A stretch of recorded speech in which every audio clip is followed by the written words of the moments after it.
Hello, I'm Hilary, and this is the 11th of our Advent Thoughts.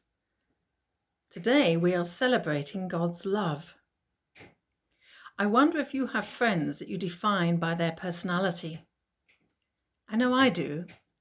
Perhaps you can think of a friend as the kindest person I ever knew, or the quirkiest friend I've got, or he always makes me laugh, or she's the most generous person in the world. And often you can remember the first time they were kind or generous or funny or helped you, and that was what cemented your friendship. Well, our verse today says exactly the same about God. It's a verse you'll know well. It's from John 3:16. God loved the world like this.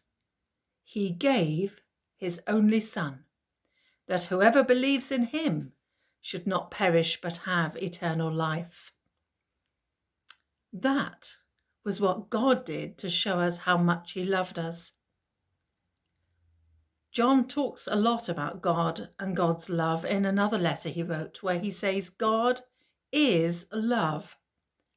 Love is what defines God, and not just any old love, not the half-hearted, lukewarm love, sometimes I love, sometimes I don't, that we might find in the world. This is love in capital letters, underlined and tested out in the real world.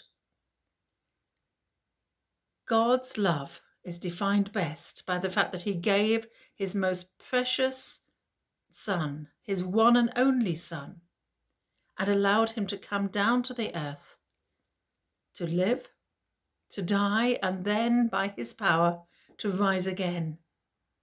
Why? Because he loved us and he wanted to save us from those things that spoil our relationship with God. It was a costly love, a very powerful love, a rugged and painful love. And today, let's celebrate that love